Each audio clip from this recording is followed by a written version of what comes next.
Now we continue with Joshua. This will be the fourth video of Joshua. And of course, this we also kept in the Bible folder.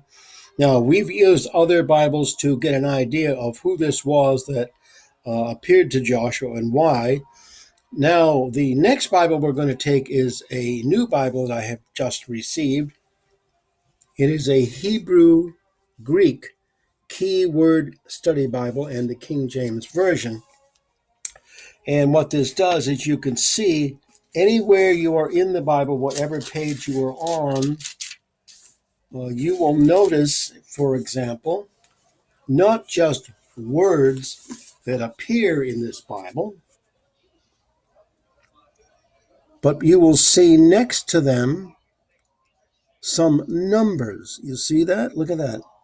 Some numbers right next to the words. Now, what that means is two things.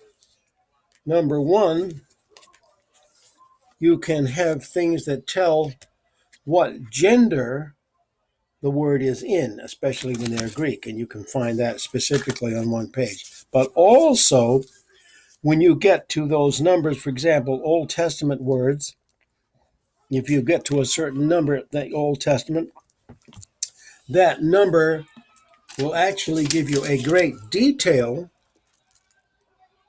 of what that word actually means and give you other scripture references, or even go back to a root even earlier than its original meaning.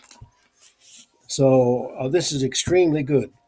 Now, in this case, when we get to this section in Joshua, especially that section which is verse 13 to 15 we've been dealing with, I will read you now some of what this says, although it does not have a number right next to the word. Well, yeah, in fact it does, but this is even more specific. All right, now, here it is. This is this Hebrew Greek word study Bible. It says right here, the man who was called the captain of the host of the Lord is actually an angel of the Lord, a pre-incarnate appearance of Jesus Christ. And then it gives you scripture in Exodus, Judges. This is seen in the use of this phrase in verse 15. Loose thy shoes from off thy foot, for the place whereon thou standest is holy. No man or angel could pronounce a place holy.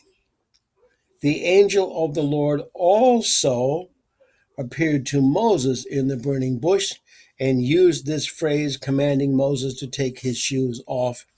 That gives you Exodus 3:5 also.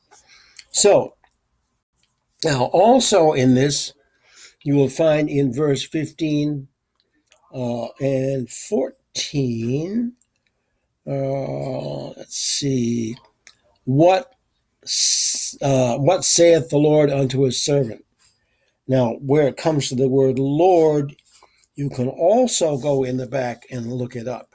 And it's actually in the Old Testament section, naturally, so that's Hebrew, and it's number 113.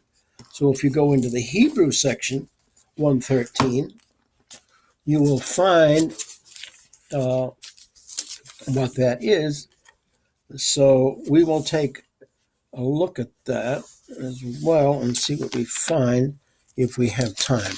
What did I say? 114, 113. Let's see what it says.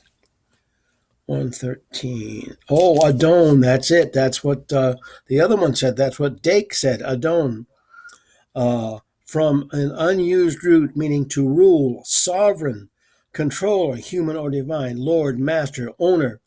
Compare also with the name Adonai, a masculine noun meaning Lord or master. The most frequent usage of the name human, but is also used for divinity. Generally, it carries the nuance of authority rather than ownership, and it goes through that. And it gives you more scriptures to deal with. So you see, that's the detail that this gives. Also, there's a nice section in the back showing you how to use all of this as a reference Bible. So, From this, we get some idea of what this was for Joshua and what it might be for us when we read this phrase. We hope you have enjoyed this presentation as much as I have, and I hope you have a wonderful day and a wonderful Easter.